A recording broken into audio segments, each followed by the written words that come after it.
Sheet തുടങ്ങിയ കെട്ടിട നിർമ്മാണത്തിനാവശ്യമായ എല്ലാവിധ സാധന സാമഗ്രികളും വിലക്കുറവിൽ ലഭിക്കുന്ന വടക്കാഞ്ചേരിയിലെ ഏക സ്ഥാപനം കൊച്ചപ്പൻ സെയിൽസ് കോർപ്പറേഷൻ, ഓട്ടുപാറ, പരുത്തിപ്ര. ഷൊർണൂരിലെ RMS ഓഫീസ് ഇനി ചരിത്രത്തിൽ മാത്രം. 75 വർഷമായി റെയിൽവേ സ്റ്റേഷനിൽ പ്രവർത്തിച്ചിരുന്ന RMS ഓഫീസ് പ്രവർത്തനം നിർത്തി. കേരളത്തിലെ ആദ്യത്തേതും മലബാറിന്റെ യാത്രാ കവാടം എന്നറിയപ്പെടുന്ന ഷൊർണൂരിലെ ഈ കേന്ദ്ര സർക്കാർ സ്ഥാപനം തിങ്കളാഴ്ച മുതലാണ് നിർത്തലാക്കിയത്. തിങ്കളാഴ്ച രാവിലെ മുതലാണ് സ്ഥാപനം നിർത്തിയത്. തിരൂർ, പാലക്കാട് RMS ഓഫീസുകളിലേക്ക് സ്ഥലം മാറ്റിയും ഉത്തരവ് വന്നു. ദിവസവേതനക്കാരായ 30 തൊഴിലാളികളെ പിരിച്ചുവിടുകയും ചെയ്തു.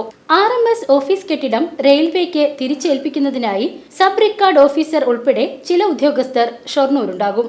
31-നകം കെട്ടിടവും ഉപകരണങ്ങൾ ഉൾപ്പെടെയുള്ള സ്റ്റോക്ക് മാറ്റിയാലുടൻ ഇവരെയും സ്ഥലം മാറ്റും. പോസ്റ്റ് ഓഫീസുകളിൽ നിന്നും വരുന്ന തപാൽ ബാഗുകൾ നേരെ പാലക്കാട്, തിരൂർ ഓഫീസുകളിൽ എത്തിക്കുവാനും തിരിച്ചും എത്തിക്കുവാനുള്ള സംവിധാനങ്ങളും ഏർപ്പെടുത്തി. ഷൊർണൂർ RMS ഓഫീസിൽ 24 മണിക്കൂറും പ്രവർത്തിച്ചിരുന്ന ബുക്കിംഗ് കൗണ്ടറും അടച്ചുപൂട്ടി. സർക്കാർ സ്ഥാപനങ്ങൾ, ബാങ്കുകൾ, സ്കൂളുകൾ തുടങ്ങിയ സ്ഥാപനങ്ങൾ ഈ സൗകര്യം ഉപയോഗിച്ചിരുന്നു. സാമ്പത്തിക ലാഭം നിലനിർത്തി കേരളത്തിൽ തന്നെ 1ാം സ്ഥാനമായിരുന്നു ഷൊർണൂർ RMSനെന്നാണ് കണക്കുകൾ ചൂണ്ടിക്കാട്ടുന്നത്.